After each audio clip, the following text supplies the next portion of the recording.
الحمد لله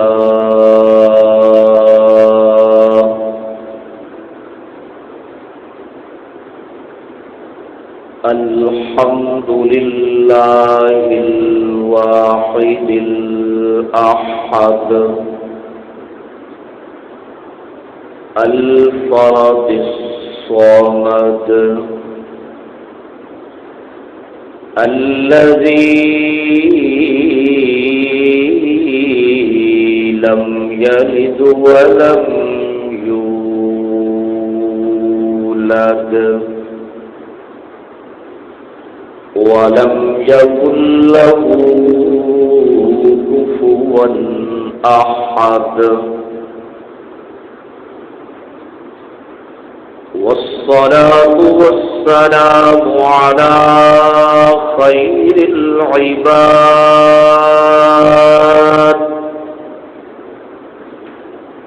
الذي أخرج العباد من عبادة العباد إلى عبادة رب العباد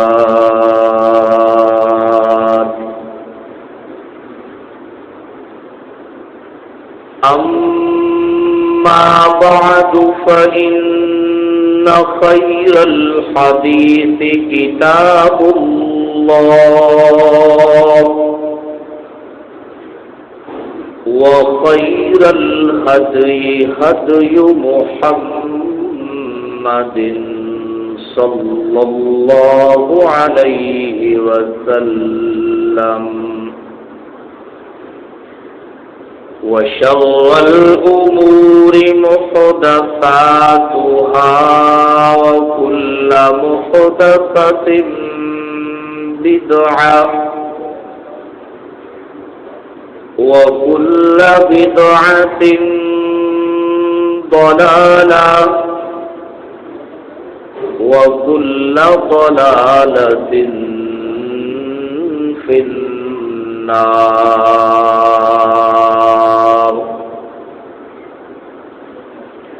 أعوذ بالله السميع العليم من الشيطان الرجيم من همزه ونفخه ونفثه. بسم الله الرحمن الرحيم. ربنا إني أسكنت من ذريتي بواد غير ذي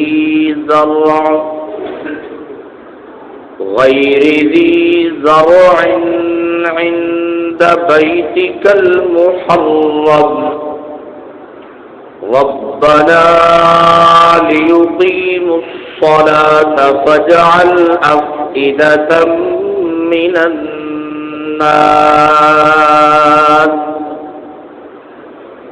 تهوي إليهم وارزقهم من الثمرات لعلهم يشكرون.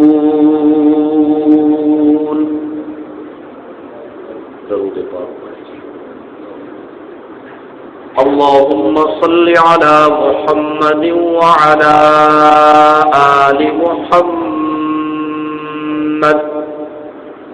كما صليت على إبراهيم وعلى آل إبراهيم إنك حميد مجيد.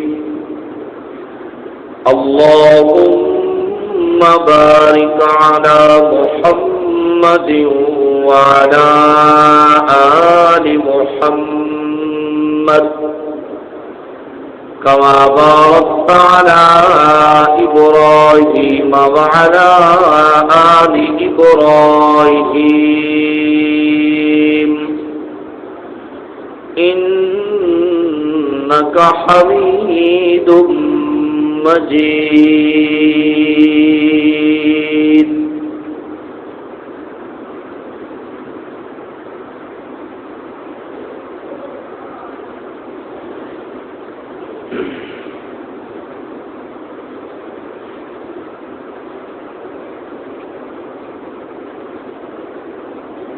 انتہائی واجب الاحترام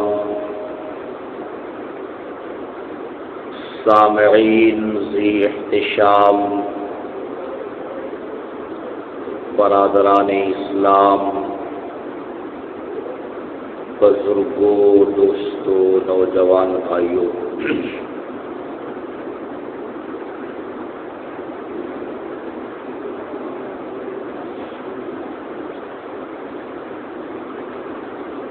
اسلام ایک پاکیزہ اور مقدس دین اور مذہب ہے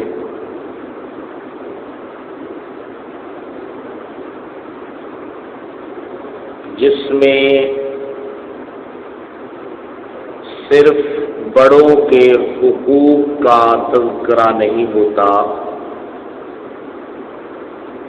بلکہ اس میں چھوٹوں کے حقوق کا بھی مستقل تذکرہ کیا جاتا ہے۔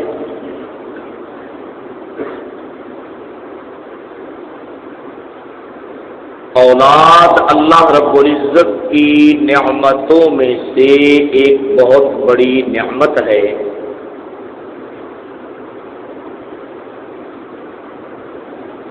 خود انبیاء کرام علیہم الصلاۃ والتسلیم نے اس نعمت کے ملنے پر اپنے پروردگار کے اپنی زبان سے اور عمل سے شکر بجا لائے ہیں۔ ابراہیم علیہ الصلاۃ والتسلیم کی اس حمد کا تذکرہ سورہ ابراہیم میں موجود ہے کہ جب خالق کائنات نے ان کو بڑھاپے کی حالت میں بیٹے عطا کیے تو انہوں نے یہ حمد پڑھی تھی کہ الحمدللہ الذی وہب لی علی الکبر اسماعیل و اسحاق، کہ ساری تعریفیں اس اللہ کے لیے ہیں جس نے بڑھاپے میں مجھے اسماعیل بھی عطا کیا اور اسحاق بھی عطا کیا۔ اور عقیقہ یہ اس نعمت کے ملنے کے اوپر ایک عملی شکریہ ہے اور صدقہ ہے اس کے نام کا، نیاز ہے اس کے نام کی، یہ بتانے کے لیے کہ ہم اپنا مال اسی کے نام پر خرچ کرتے ہیں جس نے ہم پر یہ نعمت فرمائی ہے۔ تو اولاد کے مل جانے کے بعد والدین پر صرف قولی اور عملی شکر کر لینا، اس سے ان کی ذمہ داری ختم نہیں ہو جاتی، بلکہ اس کے بعد اولاد کی پوری تربیت کرنا یہ والدین کے ذمے ہے۔ تربیت جو آدمی کرتا ہے اس کے لیے سب سے پہلے دو چیزوں کا جاننا ضروری ہے کہ جن کی وہ تربیت کر رہا ہے اور جن کے مستقبل کو وہ سنوارنے کے لیے محنت اور کوشش کر رہا ہے وہ اس بات کو جانتا ہو کہ جن کی میں تربیت کر رہا ہوں کون سی چیز ان کے لیے فائدہ مند ہے اور کون سی چیز ان کے لیے نقصان دہ ہے، تاکہ وہ فائدہ مند چیزیں ان کو پہنچا سکے اور نقصان دہ چیزوں کو ان سے کیا کر سکے، بچا سکے۔ اگر مربی کو، تربیت کرنے والے کو اس چیز کا علم نہیں ہے تو پھر وہ اپنی اولاد کی کما حقہ تربیت نہیں کر سکتا۔ اللہ رب العزت جو ہے وہ بھی اس پوری کائنات کے مربی ہے۔ سورہ فاتحہ کا آغاز بھی اللہ رب العزت کی صفت تربیت سے ہو رہا ہے کہ الحمدللہ رب العالمین، کہ ساری تعریفیں اس اللہ کے لیے ہے جو سارے جہانوں کی تربیت کرنے والا ہے، ان کو پالنے والا ہے۔ آپ جگہ جگہ دیکھیں گے اللہ رب العزت اپنے بندوں کے لیے دو چیزوں کو مستقل ذکر کرے گی، کبھی اچھے لوگوں کا تذکرہ، پھر 7 برے لوگوں کا تذکرہ، کبھی جنت کا تذکرہ، کبھی جہنم کا تذکرہ، کبھی اپنی رحمت کا تذکرہ، کبھی اپنے غصے کا تذکرہ، اس لیے کہ جن کی اللہ تربیت کر رہے ہیں، جن کے وہ رب ہیں، تاکہ ان کو پتہ چل سکے کہ یہ لوگ، ان کے ساتھ بیٹھنا، ان کے ساتھ اٹھنا، یہ ہمارے لیے فائدہ مند ہے، ان لوگوں سے بچ کر رہنا یہ ہمارے لیے فائدہ مند ہے، اگر ہم ان کے قریب جائیں گے فائدہ ہوگا، فلاں طبقے کے قریب جائیں گے تو نقصان ہوگا، فلاں کام کریں گے اللہ کی رحمت حاصل ہوگی، فلاں کام کریں گے اللہ کا غصہ اور ناراضگی ہمارے اوپر آئے گی، فلاں کام کریں گے جنت کے مستحق بنیں گے، فلاں کام کریں گے جہنم کے مستحق بنیں گے۔ یہ دو چیزیں اللہ رب العزت بار بار ساتھ چلاتے ہیں۔ آپ اسی سورہ فاتحہ کو دیکھ لیجئے، اس میں انعام یافتہ لوگوں کا بھی تذکرہ ہے، یہ بھی تربیت کا انداز ہے کہ ان لوگوں سے جڑ کے رہنا ہے، تم کامیاب ہو جاؤ گے، اور پھر آگے غیر المغضوب علیہم میں ان لوگوں کا تذکرہ ہے جن پہ اللہ کا غضب نازل ہوتا ہے، مطلب یہ ہے کہ ان سے تم نے بچ کر رہنا ہے، اگر ان کے قریب جاؤ گے تو دنیا بھی برباد ہو جائے گی اور آخرت بھی برباد ہو جائے گی۔ اس لیے جو آدمی معاشرے میں کسی کی تربیت کر رہا ہے، استاد ہے وہ اپنے شاگردوں کی تربیت کر رہا ہے، پیر و مرشد ہے اپنے مریدوں کی تربیت کر رہا ہے، والد ہے اپنی اولاد کی تربیت کر رہا ہے، اس کے لیے ان دو چیزوں کا علم ضروری ہے، تاکہ جن کی وہ تربیت کر رہا ہے ان کو یہ دو مختلف چیزیں بتا سکے، تاکہ اس کے تربیت میں رہنے والے لوگوں کے لیے نیکی کا راستہ اور جنت کا راستہ کیا ہو جائے، آسان ہو جائے۔ اگر وہ اس بات کو سرے سے جانتا ہی نہیں ہے تو پھر وہ لوگوں کی تربیت کرنے کا حقدار بھی نہیں ہے۔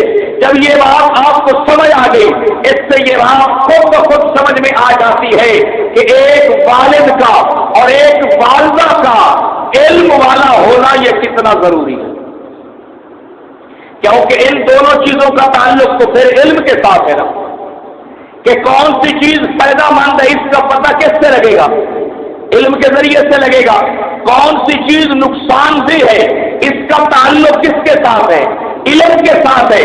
اگر والدین کے پاس علم ہی نہیں ہے بتائیے پھر وہ کس طرح تربیت کر سکتے۔ اللہ نے قرآن مجید میں یہی دونوں انداز کا ایمان والوں سے مطالبہ کیا ہے۔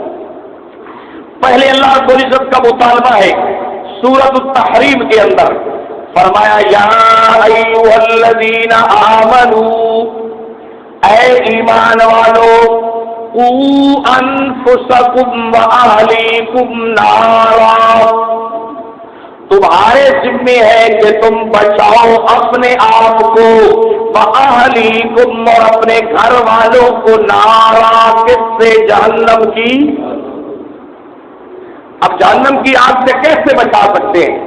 جب پتہ ہو کہ کون کون سی چیزیں جہنم کی طرف لے کر کیا ہیں۔ تو ایک والد کے لیے ان چیزوں کا علم حاصل کرنا بڑا ضروری ہے۔ ایک مربی کے لیے جو کسی بھی اعتبار سے تربیت کر رہا ہے، اس کے لیے ان چیزوں کا علم حاصل کرنا کیا ہے، بہت پہلی چیز یہ ہے، سب سے بڑی نقصان دہ چیز کون سی ہے، جہنم۔ نقصان دہ چیز کون سی ہے؟ اس لیے اللہ نے فرمایا قوا انفسکم واہلیکم نارا، اے ایمان والو اپنے آپ کو اور اپنے گھر والوں کو جہنم کی آگ سے بچاؤ۔ جہنم کی آگ سے، ہاں، سب سے بڑی نقصان دہ چیز کا نام کیا ہے، جہنم، اور سب سے بڑی فائدہ مند چیز کا نام کیا ہے، جنت۔ ان دو چیزوں کے بارے میں بتاؤ۔ کہ جہنم کی طرف لے کر جانے والی چیزیں کون سی ہیں اور جنت کی طرف لے کر جانے والی چیزیں. اور اللہ رب العزت نے نا خود قرآن مجید میں اس بات کا بھی والدین اور اولاد کے حوالے سے تذکرہ کیا ہے. اللہ فرماتے ہیں والذین آمنوا واتبعتهم ذریتهم بإیمان. دیکھیے جی والذین آمنوا واتبعتهم ذریتهم بإیمان الحقنا بهم. اللہ فرماتے ہیں وہ لوگ جو ایمان لائے واتبعتهم ذریتهم بإیمان اور ایمان والی نعمت میں ان کی اولاد نے بھی ان کی پیروی کی. باپ بھی مومن ہے اور اولاد نے بھی ایمان والی نعمت میں اپنے باپ کی کیا کی ہے؟ پیروی کی ہے.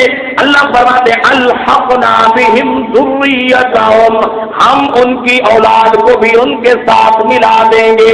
وما التناہم من عملہم من شیء اور اللہ فرماتے ہیں ان کے اعمال میں سے بھی کچھ کمی نہیں کریں گے. آگے جنت کا تذکرہ کرتے ہوئے فرمایا وَأَمْدَدْنَاهُمْ بِفَاكِهَةٍ وَلَحْمٍ مِّمَّا يَشْتَهُونَ ہم ان کو پہنچائیں گے ان کی امداد کریں گے میووں کے ساتھ وَلَحْمٍ اور ایسے گوشت کے ساتھ مِّمَّا يَشْتَهُونَ جن کو باپ اور بیٹا خواہش کریں گے جن کی وہ چاہت کریں گے. تو یہ بات خلاصتاً سمجھ میں آ گئی کہ ایک مربی کے لیے ان دو چیزوں کا علم ضروری ہے. کون سی چیزیں میرے گھر والوں کو جہنم کی طرف لے کر جانے والی ہے اور کون سی چیزیں میرے گھر والوں کو جنت کی طرف لے کر جانے والی ہے تاکہ وہ ان کی تربیت کا کما حق ادا کر سکے. اگر اس کو پتہ ہی نہیں ہے کہ جہنم کی طرف جانے والے اعمال کون سی ہے وہ کس طرح تربیت کرے گا. اس کو پتہ ہی نہیں ہے جنت کی طرف لے کر جانے والے اعمال کون سے ہیں وہ ان کی تربیت کیسے کرے گا. یہ علم ضروری ہے. سب سے پہلے والدین کے لیے اس چیز کا علم حاصل کرنا یہ کیا ہے بہت ایک بڑا ہی عبرت انگیز واقعہ ہے کتب حدیث میں کہ حضرت سیدنا فاروق اعظم رضی اللہ تعالی عنہ ایک دن موجود تھے. ایک باپ آیا حضرت کی خدمت میں اور اس نے آ کر عرض کی کہ میرا بیٹا بہت میرا نافرمان ہے اور میرے حقوق جو ہے ان کو طلب کرتا ہے آپ اس کو سمجھائیں. آپ نے فرمایا جاؤ بھائی اس کے بیٹے کو لے آؤ. اس کا بیٹا آ گیا. آپ نے کہا بھائی تو اپنے والدین کے حقوق کیوں نہیں پورا کرتا کیوں نافرمانی کرتا ہے. اب چونکہ وہ حضرت فاروق اعظم تھے اور ایک اسلامی ریاست کے حکمران تھے ان کے سامنے وہ نوجوان کھڑا ہے. اس نے کہا آپ کے سوال کا جواب بعد میں ہوگا کوئی مجھے بھی سوال کرنے کا حق ہے. میرا باپ جو آپ کے پاس آیا ہے اور میری شکایت لگائی ہے کیا مجھے بھی کوئی حق ہے کہ میں آپ کی خدمت میں سوال کر سکوں. فرمایا ہاں کر. فرمایا میرے سوال کا جواب دینے کے بعد میرے والد کا سوال کا جواب خود ہی ہو جائے گا مجھے ضرورت نہیں پڑے گی. اس نے کہا امان الابن حق علی والدی. امیر المومنین ذرا یہ بتائیے کیا شریعت کے اندر صرف والدین کے حق ہے اولاد کا بھی کوئی حق ہے والدین کے اوپر یا نہیں ہے. امیر المومنین حضرت فاروق اعظم رضی اللہ تعالیٰ عنہ نے فرمایا نعم ہاں بالکل حق ہے. کہنے لگا امیر المومنین پہلے نمبر پر یہ بتاؤ پھر کون سے حق ہے. امیر المومنین نے فرمایا میں سمجھتا ہوں تین بڑے حق ہیں. پہلا حق یہ ہے کہ والد اپنی اولاد کے لیے اچھی ماں کا انتخاب کرے. کس ماں کا انتخاب کرے اور اچھی ماں بغیر تعلیم کے بن سکتی ہے. اچھی ماں اچھے خاندان کے بغیر مل سکتی ہے. یہ شادی صرف اس لیے نہیں ہے کہ اپنی جنسی خواہش کی تسکین کرنی ہے. اولاد جو پیدا ہونی ہے اس کی بھی کچھ ذمہ داریاں ہیں. والدین کے اوپر کچھ ذمہ داری ہے. حضرت فاروق اعظم نے فرمایا ہاں پہلا حق یہ ہے، پہلا حق یہ ہے کون سا کہ اولاد کے لیے جس ماں کا انتخاب کر رہا ہے وہ بہت اچھی ہو، کردار کے اعتبار سے، گفتار کے اعتبار سے اچھی ہو، کردار اور سیرت کے اعتبار سے۔ فرمایا ٹھیک ہے۔ فرمایا دوسرے نمبر کے اوپر بات یہ ہے جب بچہ پیدا ہو جائے، اللہ کے نبی صلی اللہ علیہ وسلم نے خود فرمایا من ولد له ولد فليحسن اسمه، اس کا نام خوبصورت رکھا جائے، بچے کا نام کیا رکھا جائے؟ خوبصورت رکھا جائے۔ تیسرے نمبر کے اوپر امیر المومنین نے فرمایا اس کی اچھی تعلیم کا انتظام کیا جائے۔ جب امیر المومنین نے یہ تین باتیں کر دی، وہ نوجوان کہنے لگا میرے ابا سے پوچھو اس نے یہ تین ذمہ داریاں پوری کی ہیں یا نہیں کی؟ اس سے بھی ذرا پوچھو نا کہ اس نے یہ تین ذمہ داریاں پوری کی ہیں؟ اب وہ چپ، نوجوان کہتے میں خود بتاتا ہوں، میری ماں کے لیے اس نے زر خرید ایک گھٹیا قسم کی لونڈی کا انتخاب کیا ہے، معاشرے میں لوگ مجھے اس کی وجہ سے تانے دیتے ہیں، مجھے اس کی وجہ سے کیا ملتے ہیں؟ اے فلانی نہ پوترے، سمجھے کہ لوگ آج بھی اس قسم کی باتیں کرتے ہیں نا بھائی جناب والا۔ تو یہ اولاد کا جو حق تھا یہ کس نے ضائع کر دیا ہے؟ ان کے باپ نے ضائع کر دیا ہے، سمجھا کہ جناب والا۔ صرف شادی اس لیے نہیں ہے کہ بس جنسی خواہش، ہم نے شادی سمجھ رکھی ہے اپنی جنسی خواہش کی تسکین کے لیے، یہ تو بہت بڑی ذمہ داریوں کا نام ہے۔ فرمایا اس سے پوچھو ایک گھٹیا قسم کی زر خرید لونڈی کا انتخاب کیا ہے، لوگ مجھے معاشرے میں تانے دیتے ہیں۔ فرمایا اس سے پوچھو میرا نام کیا رکھا ہے؟ اس نے میرا نام رکھا ہے جول، جس کا معنی ہوتا ہے بدصورت جھگڑالو، اور اس سے پوچھو اس نے میرے لیے کتنی تعلیم کا انتظام کیا ہے، مجھے اللہ کی کتاب کی ایک آیت کی بھی تعلیم نہیں سکھلائی، مجھ سے اپنے حقوق کا مطالبہ کرتا ہے۔ حضرت فاروق اعظم نے اس کو کہا جاؤ چلے جاؤ، کیا ہے؟ اور اس کے بعد سے کہا جب تو نے پہلے خود اس کے حقوق پورے نہیں کیے، اب تجھے حقوق کا مطالبہ کرنے کا بھی کوئی حق نہیں۔ اپنی اولاد کو تعلیم و تربیت سے محروم کر دینا، دینی تعلیم سے محروم کر دینا، یہ ان کا روحانی قتل ہے، یہ ان کا کیا ہے؟ روحانی قتل ہے۔ آپ دیکھیں اللہ اکبر، اللہ رب العزت نے قرآن مجید میں فرمایا کہ مکے والے اپنی بچیوں کو زندہ دفن کر دیتے تھے، اپنی اولاد کا قتل کر دیتے تھے، کس ڈر کی وجہ سے؟ بھوک کے ڈر کی وجہ سے کہ کھائیں گے کہاں سے، پیئیں گے کہاں سے۔ اللہ نے کیا فرمایا؟ لا تقتلوا اولادکم، اپنی اولاد کو قتل خشیت املاق، بھوک کے ڈر کی وجہ سے، نحن نرزقکم وإیاکم، ان کو بھی رزق ہم دیں گے تمہیں بھی رزق۔ مفسرین نے اس آیت پر لکھا ہے کہ اگر کوئی بھوک اور افلاس کے ڈر کی وجہ سے اولاد کا جسم قتل کر دے، کیا خیال ہے یہ اولاد کے ساتھ ظلم اور زیادتی ہے یا نہیں ہے؟ اور اگر کوئی دنیا کے چار ٹکوں کی خاطر اپنی اولاد کو قرآن و سنت کی تعلیم سے محروم کر دے کہ کھائیں گے کہاں سے، یہ ان کی روحانیت کا قتل ہے یا نہیں ہے؟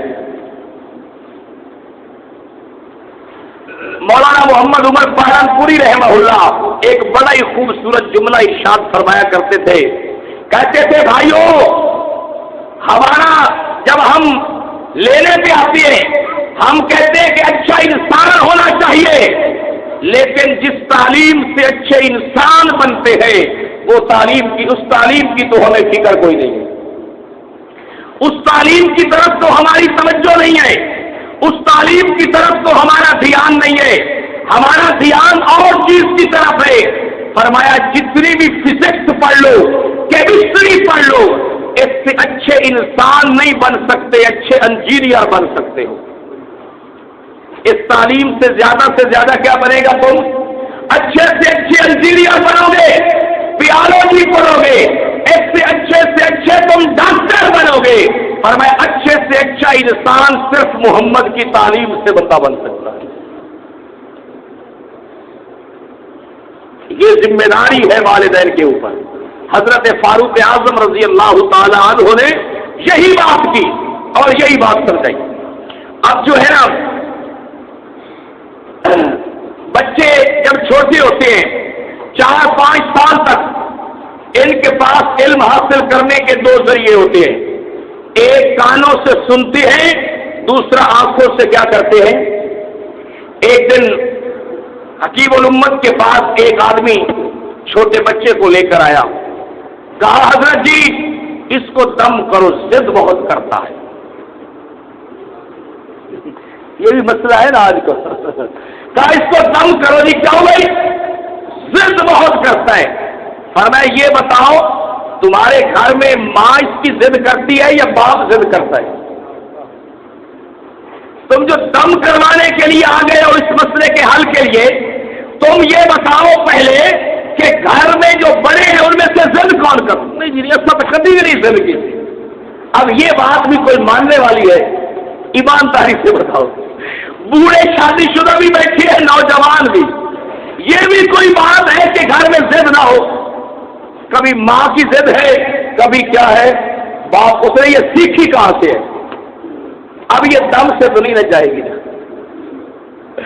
اس کے لیے تو پہلے گھر کے اندر آپ یہ دیکھیں, یہ پانی جس چیز کا یہ ایک روٹین ہے. علم حاصل کرنے کے یہ 2 ذریعے ہیں. ایک کان ہے, دوسرے انسان کی کیا ہے بھائی؟ آنکھیں. انسان کانوں سے جو کچھ سنتا ہے نا صرف وہی کچھ بولتا ہے, اس سے آگے بول. یہ پانی جس چیز میں اس کو کیا کہتے ہیں؟ اس کو گلاس کہتے ہیں نا. کوئی اور نام بتائیں جی اس کا. بڑے پڑھے لکھے لوگ بیٹھے, کوئی اور نام بتائیں. کوئی اور نام ہم بتا سکتے ہیں؟ کیوں ہم نے اس کے علاوہ اور کوئی نام بھائی اس کے علاوہ کوئی اور نام ہم نے سنا ہے؟ جب سنا ہی نہیں ہے تو جو سننا ہے پھر وہی کیا کرنا ہے بھائی؟ جو سننا ہے پھر وہی ہم نے کیا کرنا ہے؟ بولنا ہے. سمجھ آئے گی؟ آپ اس کو لے کر آگے اور چلے جائیں. جتنی سواری کی مختلف چیزیں ہیں اور یہ نام ہمارے سامنے ہے, یہ جو چل رہا ہے اس کو کیا کہتے ہیں؟ کوئی اور نام کہ سنا ہی صرف کیا ہے ہم نے, کس کو کیا کہتے ہیں بھائی؟ پنکھا کہتے ہیں. تو بچہ جو چیز سنے گا وہ وہی بول رہا ہے جو اس نے تھوڑی عمر میں اپنے گھر سے کیا ہے بات سنی ہے. یہ اس کے خلاف نہیں بول رہا جناب والا, یہ وہی کچھ بول رہا ہے جو کچھ وہ کیا کرتا رہا ہے, سنتا رہا ہے. وہی کچھ آپ کو دکھا رہا ہے جو خود وہ اپنی آنکھوں سے کیا ہے بھائی دیکھتا رہا ہے. اس لیے ضروری ہے اولاد کی تربیت کے لیے, جس طرح حضرت فاروق اعظم کے سامنے مقدمہ آیا, اس تربیت کے لیے پہلے نمبر پر یہ بات ضروری ہے کہ ماں باپ گفتار اور کردار کے اعتبار سے ٹھیک ہے. گفتار اور کردار کے اعتبار سے کیا ہو. پھر آپ نے فرمایا ٹھیک ہے, اب اس ضد کا علاج, اس کا دم تمہیں بتاتے. اس کا دم تمہیں کیا ہے؟ اجازت ہے آپ سب لوگوں کو بھی. فرمایا 2 کام کرنے ہیں. ایک تو ہر نماز میں دعا مانگنی ہے, ربنا هب لنا من ازواجنا وذرياتنا قرۃ, یہ دعا مانگنی ہے اگر چاہتے ہو.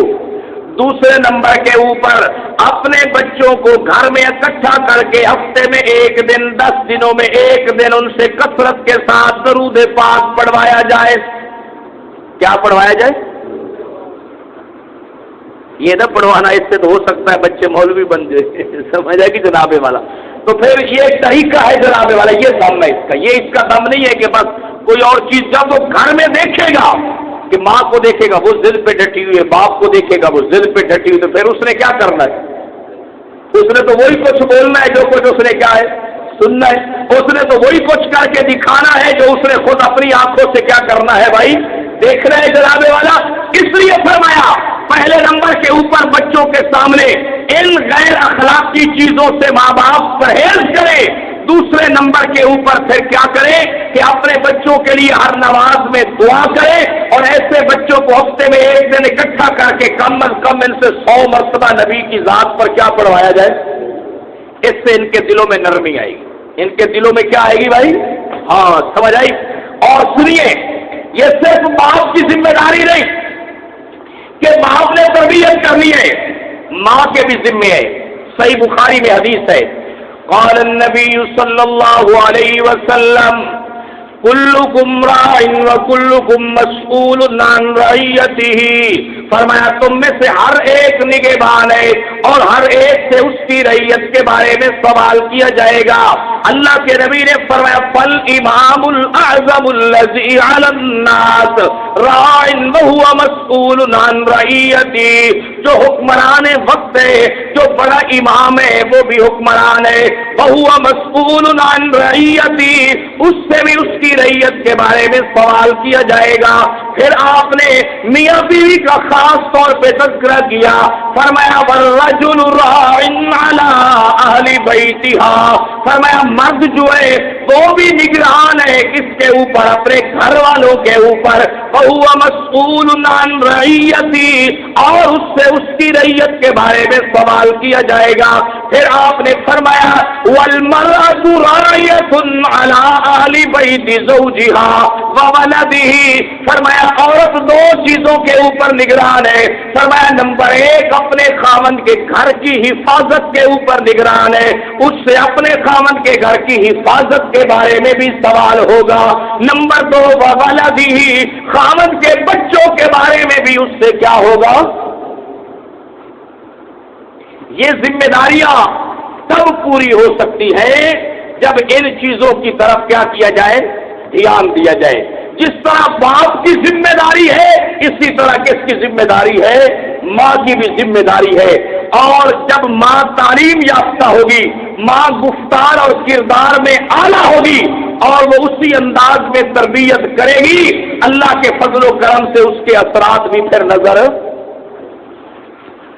اللہ اکبر۔ آج کل سر گھر میں ہم نے عورتوں کو مصروف بھی بہت کر دیا ہے، ٹائم ہی نہیں ہے ان کے پاس بچوں کی تربیت کے لیے۔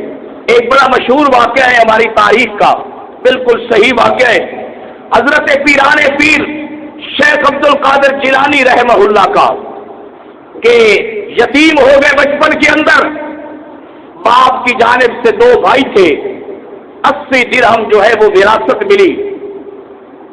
ان کو ماں نے بھیجا، احمد الجبار ان کی والدہ کا نام تھا، اس نے بھیجا کہ جاؤ بیٹا تعلیم حاصل کرو۔